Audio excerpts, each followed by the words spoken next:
Hello everyone, welcome to Creative Mind. In this video we will learn about Rajasthani miniature painting style.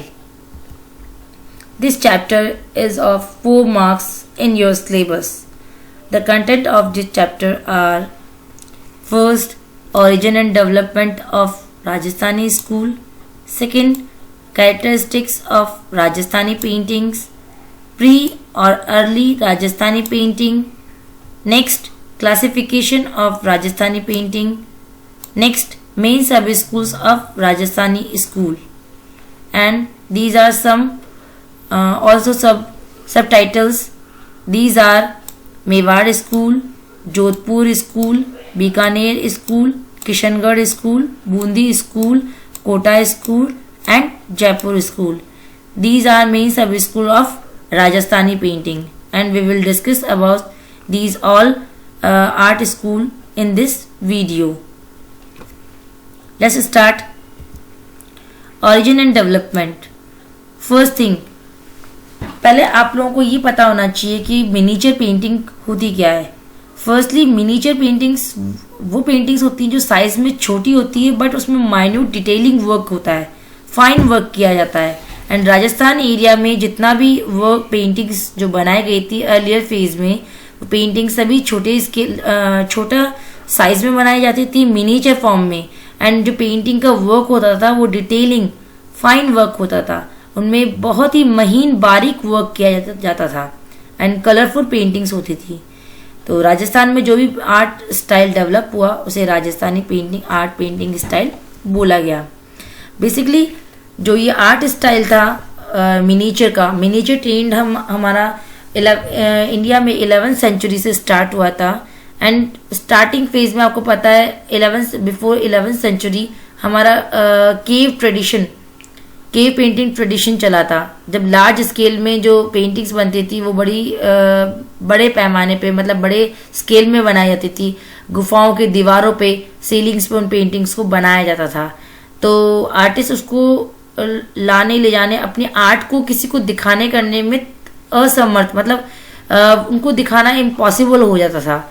तो इसी वजह शायद उन्होंने इस पेंटिंग का जो साइज था वो छोटा कर दिया ताकि उनको पेंटिंग को अपने साथ लाने ले जाने में इजी हो जाए, इजी गोइंग हो. इसी वजह से उन्होंने पेंटिंग का साइज छोटा कर दिया. एंड ये जो स्मॉल साइज पेंटिंग्स थी वो इंडिया में 11th सेंचुरी से स्टार्ट हुई थी. फर्स्ट टाइम जो स्मॉल साइज पेंटिंग स्टार्ट हुई थी वो मैन्युस्क्रिप्ट पेंटिंग में स्टार्ट हुआ था, जिससे हमारा फर्स्ट चैप्टर नंबर 1 रिलेट है. एंड मैन्युस्क्रिप्ट पेंटिंग ट्रेडिशन के बारे में अगर आपको कुछ भी जानना है तो आप चैप्टर नंबर 1 की वीडियो चेकआउट कर सकते हो. Origin and development of Rajasthani painting. Time period, Rajasthani miniature painting का टाइम पीरियड 16 to 19 सेंचुरी था. जो राजस्थानी पेंटिंग है, बेसिकली राजस्थान एरिया में जो आर्ट डेवलप हुई उसे राजस्थानी पेंटिंग कहा जाता है. एंड राजस्थान को पहले राजस्थान ना बोल के राजपूताना कहा जाता था. This school was developed under Rajput king and gradually emerged out of the western Indian tradition. जो ये एरिया था राजस्थान का वो बेसिकली राजपूताना कहलाता था. एंड जो यहाँ के रूलर्स थे वो टोटली राजपूत किंग्स थे, इसी वजह से इसको राजपूताना भी बोला गया. That's why this style also known as Rajput and Hindu art school. जो राजपूत किंग्स थे वो टोटली हिंदू थे, इसी वजह से इसको Rajput school and Hindu school of art भी बोला गया. Ananda Kentish Coomaraswamy, he is art scholar and he described about the miniature painting style in his book Rajput Painting in 1916 AD.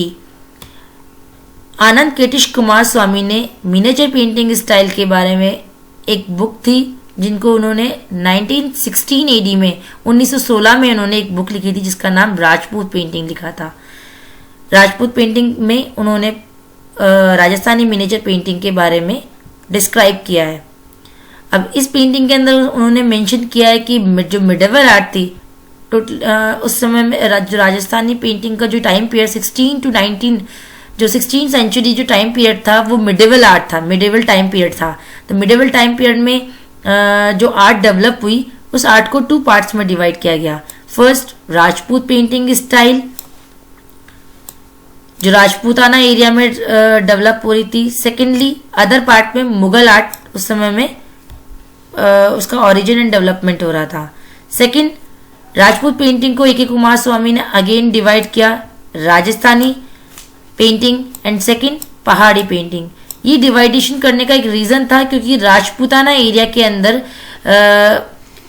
Proper Rajasthan का ही एरिया नहीं था, उसमें कुछ area hilly areas, mountain areas में उसमें मिक्स था। इसी वजह से जो राजपूत पेंटिंग थी उसको 2 पार्ट्स में उन्होंने डिवाइड किया। अब लोकेशन जो राजपूताना का जो एरिया था वो कहाँ तक एक्सपेंडेड था वो देखिए। Rajputana expanded from Gujarat to Bundelkhand and Himalaya to Malwa. इसी वजह से इनको A.K. कुमार स्वामी ने 2 पार्ट्स में भी डिवाइड किया। Gujarat to Bundelkhand is called Rajasthani painting and Himalaya to Malwa is called Pahari painting. And अब बात आती है कि राजस्थान को जब पहले राजपूताना नाम था, राजपूताना नाम दिया गया था, तो राजस्थान नाम फिर कब आया और किसने दिया इसको? तो एक ब्रिटिश स्कॉलर थे जिनका नाम था कर्नल टोड। कर्नल टोड ने राजस्थान के लिए रायथन वर्ड का फर्स्ट टाइम यूज किया। अपनी एक बुक लिखी थी उन्होंने जिसका नाम था annals and antiquities of Rajasthan, और ये बुक इन्होंने 1829 AD में इन्होंने इस बुक को लिखा था। इसके बाद इम्पैक्ट, इन्फ्लुएंस, इस पेंटिंग आर्ट स्टाइल पे किसका इन्फ्लुएंस, कौन सी आर्ट स्टाइल का इन्फ्लुएंस सीन होता है? तो जो राजस्थानी मिनिएचर पेंटिंग से बेसिकली आपके 16th सेंचुरी में स्टार्ट हुई थी, तो इससे प्रीवियस जो आर्ट स्टाइल थी उसका इस आर्ट स्टाइल पे इम्पैक्ट सीन होता है। तो अपभ्रंश स्टाइल का इस पे सबसे ज्यादा इस पे इम्पैक्ट सीन होता है। रीजन ये क्योंकि जो राजस्थान का जो एरिया था वो इंडिया का वेस्टर्न एरिया से ज्यादा टच में था। अब वेस्टर्न इंडियन एरिया में इससे पहले अर्लियर टाइम में जैन स्कूल ऑफ आर्ट सबसे ज्यादा फेमस था, ट्रेंड में था। तो जैन स्कूल ऑफ आर्ट का ही आगे जो ये बोल लीजिए विकसित नहीं बोल सकते, इसको मेच्योर नहीं बोल सकते क्योंकि मेच्योर टाइम तो नहीं था, बट क्योंकि अपभ्रंश का मतलब होता है बिगड़ा हुआ, डिस्टॉर्शन। पेंटिंग में डिस्टॉर्शन स्टार्ट हो गया था, मतलब कि हाथ पैर जो थे वो नॉर्मल जो एक प्रोपोर्शन होता है, बॉडी का स्ट्रक्चर होता है, उससे काफ़ी छोटे बनाए जाते थे। और जैसे पपेट्स के जैसे फिगर्स होते हैं उस टाइप के फिगर्स बनते थे। फेसेस वगैरह जो बनाए गए थे वो फेसेस से फेस जो आउटलाइन होती है उसकी लिमिट से बाहर आंखें बनाई जाती थी क्रॉस करते हुए। तो वो थोड़ा सा अजीब लगता था, अपभ्रंश स्टाइल में लगता था। इसी वजह से इन फीचर्स की वजह से इसका नाम अपभ्रंश स्टाइल रखा गया, और इसका सबसे ज़्यादा इम्पैक्ट राजस्थानी पेंटिंग में मिलता है। मेवाड़ स्कूल के जो अर्लियर फेज की जो पेंटिंग्स जो मिली हैं उन पेंटिंग्स में अपभ्रंश स्टाइल से के कुछ फीचर्स सीन होते हैं। मेन नेक्स्ट कैरेक्टरिस्टिक्स और features of Rajasthani painting. Rajasthani painting की मुख्य विशेषताएं क्या क्या हैं? अब मुख्य विशेषताओं में फर्स्ट पॉइंट वसली। वसली क्या है? What is वसली?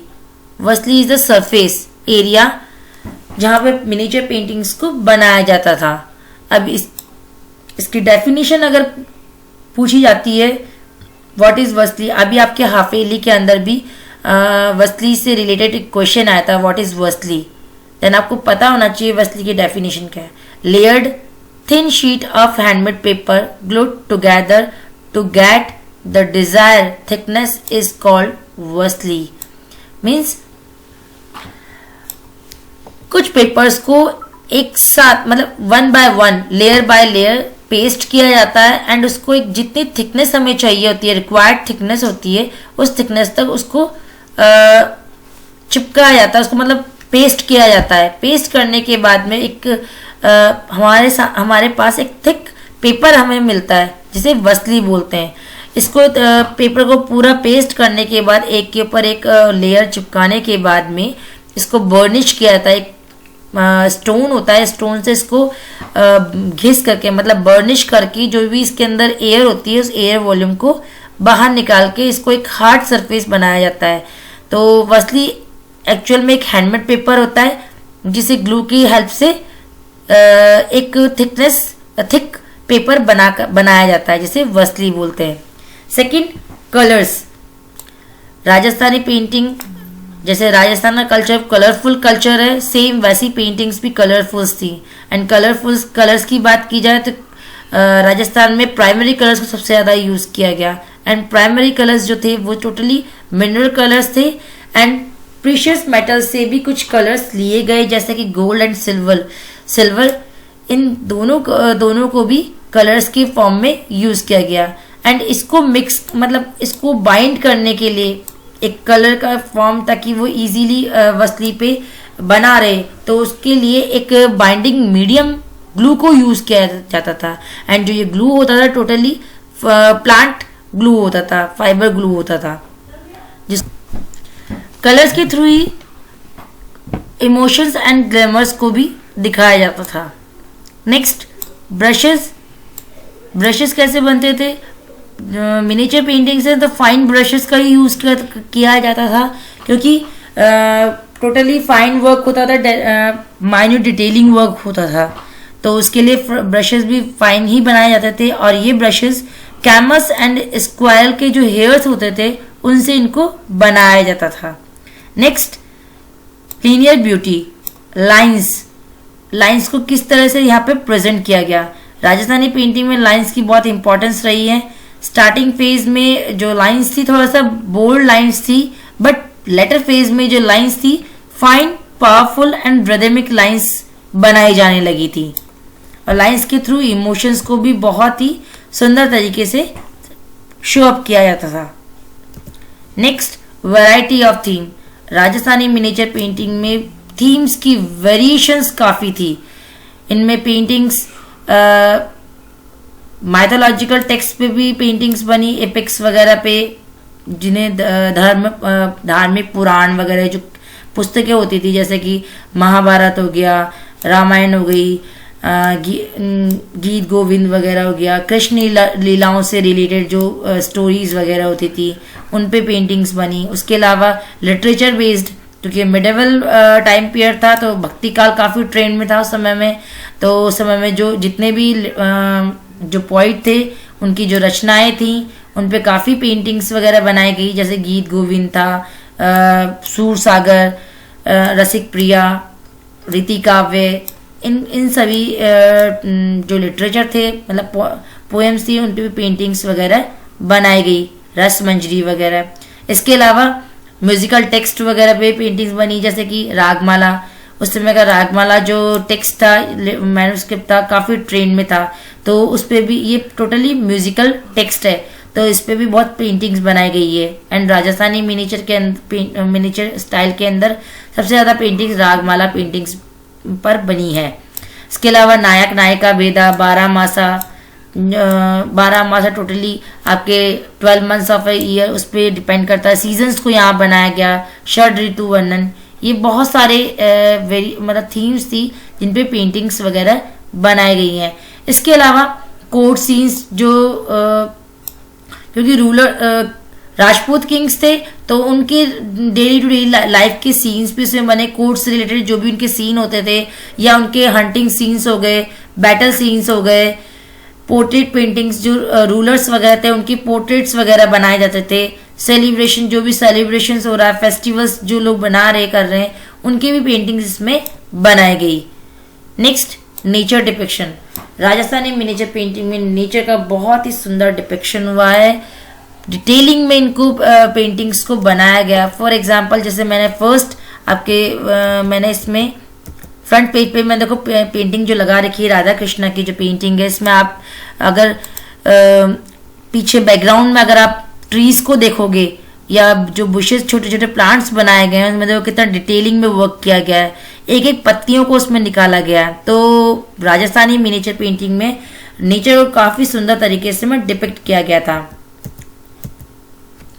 इसके अलावा फ्लोरा एंड फ्योना को बहुत ही अलग अलग तरीकों से एंड सुंदर तरीके से इसमें बनाया गया। डिफरेंट टाइप्स के ट्रीज, बर्ड्स, एनिमल्स को, फ्लोरल ट्रीज को, माउंटेन्स को, वाटर पॉन्ड्स को, लेक, स्प्रिंग्स को, सबको यहाँ पे बहुत ही अट्रैक्टिव मैनर में डिपिक्ट किया गया है।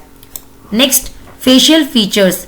फेशियल फीचर्स में जो ह्यूमन डिपिक्शन हुआ है, मतलब मेल फीमेल जो डिपिक्शन हुआ है, उसके अंदर मोस्टली जो उनके फेसेस थे वो प्रोफाइल पोज में बनाया गया। प्रोफाइल मीन्स एक चश्म चेहरे, जो वन साइड पोज होता है, उसमें पेंटिंग्स बनाई गई है, मतलब केवल एक आंख दिखाई देती थी इसमें, with full of emotion and feelings. जो पेंटिंग जितनी भी इसमें, चाहे मेल डिपिक्शन हो या फीमेल हो, उनमें इमोशंस एंड फीलिंग्स को बहुत ही क्लियरली बनाया गया है। Faces is elongated Oval shape with fish like eyes. जो फेस थे उनको लंबा बनाया गया, ओवल शेप में बनाया गया है, एंड जो आईज है वो फिश लाइक, मछली नुमा आंखें उसमें बनाई गई, जैसे बोलते हैं मीनाकृति बनाई गई है। लॉन्ग पॉइंटेड नोज, लंबी नाक बनाई गई है। थिन रेड लिप्स को भी यहाँ पे बहुत ही सुंदर तरीके से बनाया गया है। एंड राजस्थानी मिनिएचर पेंटिंग में फीमेल डिपिक्शन बहुत ही सुंदर किया गया है, मतलब नारी को सौंदर्य का प्रतीक माना गया है, एस्थेटिक ब्यूटी का फॉर्म, एक सिंबल माना गया है। Next, borders and margins. Painting में, हर एक पेंटिंग में, राजस्थानी मिनिएचर पेंटिंग के अंदर बॉर्डर्स बनाने का भी एक ट्रेंड था। एंड स्टार्टिंग फेज में, अर्लियर फेज में जो बॉर्डर्स थे बिल्कुल प्लेन बनाए जाते थे। जनरली वो प्लेन बॉर्डर्स रेड कलर के टोन्स, जैसे स्कारलेट, वर्मिनल रेड के में, या फिर येलो कलर के बॉर्डर्स को बनाया जाता था। बट लेटर फेज में ये plain borders ornamented and decorative हो गए। नेक्स्ट, प्री राजस्थानी और early Rajasthani painting phase means Rajasthani painting develop होने में, मतलब राजस्थानी पेंटिंग को ओरिजिन एंड डेवलपमेंट के लिए पहले जो बेस जिसने तैयार हुआ, जिसे आर्ट स्टाइल ने किया, वो टाइम पीरियड, वो स्कूल प्री राजस्थानी स्कूल में मेंशन किया जाता है। तो राजस्थानी मिनिएचर पेंटिंग के लिए जो बेस तैयार किया था वो मालवा स्कूल ने किया था। अब देखिए कैसे time period 16 to 17 century AD का टाइम पीरियड मालवा स्कूल का माना जाता है, जबकि सेम मैंने आपको मिनिएचर पेंटिंग का, मैंने आपको जो राजस्थानी मिनिएचर पेंटिंग का जो मैंने आपको टाइम पीरियड लिखवाया है वो 16 to 19, मतलब फर्स्ट जो इनिशियल जो टाइम पीरियड था 16 सेंचुरी का, वो टाइम पीरियड आपका मालवा स्कूल का माना जाता है।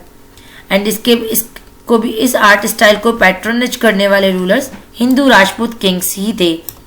इन्फ्लुएंस, इस पे भी इन्फ्लुएंस, इस आर्ट स्टाइल पे भी सेम सिमिलर वही जैन स्टाइल का था। जो जैन उसके जो मेन मैन्युस्क्रिप्ट्स थे, इसका नाम था चौर पंचाशिखा मैन्युस्क्रिप्ट। इस मैन्युस्क्रिप्ट का मेन इन्फ्लुएंस मालवा स्कूल पे सीन होता है। मेन सेंटर्स कौन कौन से थे मालवा स्कूल के? मांडू, नसरतगढ़, नरसिंग शहर and Bundelkhand are the main centre of Malwa school. Main subject matter और theme of this Malwa school painting are Ramayana, Bhagavata Purana, Amrit Shatak, Rasik Priya, Ragamala and Baramasa etc. Amrit Shatak is a main text of Malwa school. Next, art example और painting of Malwa school. Malwa school का main text या main जो पांडुलिपि manuscript माना जाता है वो अमृत शतक को माना जाता है। एंड इसका टाइम पीरियड 16 to 52 AD है। And second, Ragamala paintings. Ragamala series पे बहुत पेंटिंग्स बनाई गई है मालवा रीजन में भी, मालवा स्कूल ऑफ आर्ट में भी। एंड ये पेंटिंग्स 16 to 80 AD में पेंट की गई थी by Madhavdas artist. Madhavdas artist ने रागमाला पेंटिंग्स को 1680 में पेंट किया था। अब जो रागमाला पेंटिंग्स थी, इसकी एक फेमस पेंटिंग है जिसका नाम है राग मेघा। राग Megha painting painted bye Madhavdas artist in 1680 AD is one of the painting of Ragmala series. Now present time these paintings are collected in National Museum of New Delhi. And next art example of this art style is mural paintings of Datia Palace of Bundelkhand. Mural paintings means wall paintings. Datia Palace की जो walls पे जो paintings बनाई गई थी, वो paintings को mural paintings बोला जाता है। Now important painting of Malwa school, this is Bhagavata Purana painting of this art school Malwa school. Time period late 16th century 1680 to 1690 AD। And medium, ये पेंटिंग का जो मीडियम एंड टेक्निक है वो टेम्परा ऑन पेपर है। Tempera on paper medium में ये बनाई गई है। कलेक्शन, प्रेजेंट टाइम में this painting is collected in national museum of New Delhi. Subject matter, जो पेंटिंग है, पेंटिंग का थीम क्या है? This painting is show of the killing of demon Shaktasur by Krishna. This painting has many section. ये painting है, ये भगवत पुराण का ही एक पार्ट है एंड भगवत पुराण के अंदर कृष्ण लीलाओं पे रिलेटेड स्टोरी सबसे ज्यादा है। उनमें से एक स्टोरी है सक्तासुर वध की, जो कृष्णा के जन्म के समय की स्टोरी है। और ये पेंटिंग मैनी सेक्शंस में बनाई गई है। Description, this painting is divided into many sections and each section is narrating different scene of episode। ये जो पेंटिंग है, ये पेंटिंग कहानी की तरह शो अप की गई है एंड हर एक पार्ट की अपनी एक स्टोरी एपिसोड की तरह शो अप की गई है। In first scene shows celebration of Krishna birth in Nand and Yashoda house and others. In next scene men and women are singing and dancing। In other scene, overjoyed parents Nand and Yashoda are seen donating cows and calves to Brahmins and well-wishers। In other scene shows a lot of delicious food being prepared, and the other scene women are hovering over baby Krishna to save ground from evil eye, and in the last scene Krishna liberate the car demon Saktasur with a gentle kick। इस जो ये painting है, painting के most of exam के अंदर जो paintings आती हैं, पेंटिंग के बारे में आपका डिस्क्रिप्शन पूछा जाता है। तो पेंटिंग के अंदर अगर शॉर्ट नोट के फॉर्म में अगर आपका पेंटिंग का रिलेटेड क्वेश्चन आता है तो आप हमेशा इसको एक टेबल टाइप, जिससे मैंने आपका ये मेंशन कर रखा है, इस तरह से अगर आप लिखोगे तो काफ़ी इम्प्रेसिव मैनर रहता है ये, और इसमें एग्जामिनर पर एक अच्छा इम्पैक्ट पड़ता है। तो आप जब भी पेंटिंग को के बारे में लिखो तो उससे रिलेटेड वो कौन से आर्टिस्ट स्टाइल से बिलोंग करती है, एंड आपको अगर टाइम पीरियड लर्न है तो बहुत अच्छी बात है। अदरवाइज आप स्कूल जब भी किसी पेंटिंग के बारे में आपको लिखना है तो उसका छोटा सा डिस्क्रिप्शन जरूर देना चाहिए कि वो पेंटिंग कौन से आर्टिस्ट स्टाइल से बिलोंग करती है। देन उसके बाद वो पेंटिंग कहाँ कलेक्ट है, वो पेंटिंग का मेन सब्जेक्ट मैटर, वो पेंटिंग किस पर्पस मतलब किस थीम पे बनाई गई है। देन उसके बाद आप उस पेंटिंग से रिलेटेड उसके बारे में पॉइंट्स लिखो कि पेंटिंग में क्या डिस्क्राइब किया गया है। इसके अलावा अगर आपको उसके कलर्स वगैरह पता है तो कलर्स के बारे में लिखिए। देन लास्ट में इसके कलेक्शन को आप मेंशन करके उसको एंड कर सकते हो। तो ये एक काफ़ी इम्प्रेसिव तरीका है आंसर लिखने का। Next, classification of Rajasthani painting. There are 4 sub schools divided according to geographical and cultural. जो राजस्थानी मिनिएचर पेंटिंग है उसकी ज्योग्राफिकल जो उसका जो एरिया है राजस्थान का उसके आधार पे इसको 4 सब स्कूल्स में इसको डिवाइड किया गया है। फर्स्ट, क्योंकि राजस्थान में पहले रियासतें हुआ करती थी, तो रियासतों के आधार पे इसको डिवाइड किया गया है।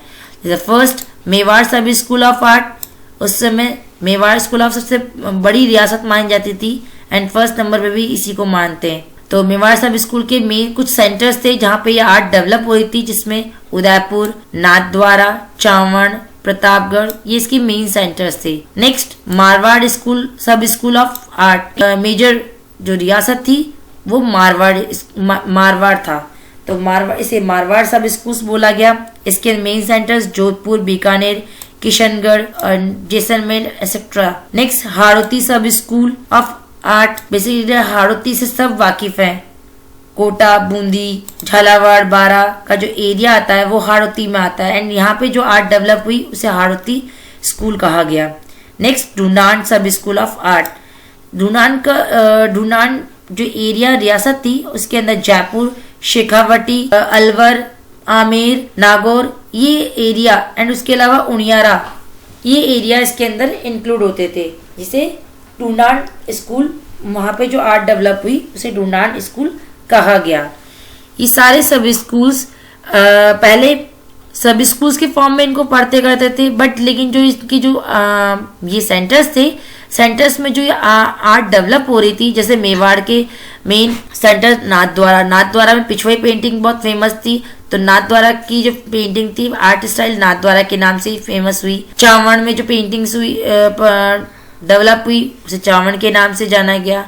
मारवाड़ में, जोधपुर में जो आर्ट डेवलप हुई, बीकानेर में, किशनगढ़ में, मतलब इन सभी आर्ट स्टाइल की अपनी इंडिविजुअल कुछ फीचर्स थे जिसकी वजह से ये फेमस हुए एंड लेटर फेज में ये आर्ट स्टाइल अपने सभी स्कूल्स के नेम पर न जान करके अपने सेंटर नेम के आधार पे ही इनको प्रेजेंट किया जाने लगा। जैसे जोधपुर को जोधपुर स्कूल ऑफ आर्ट बोला गया, मतलब उसको मारवाड़ से रिलेट ना करके, मतलब एज ए इंट्रोडक्शन मारवाड़ का बताया गया, बट उसकी अपनी खुद की आइडेंटिटी बन गई जोधपुर स्कूल ऑफ आर्ट।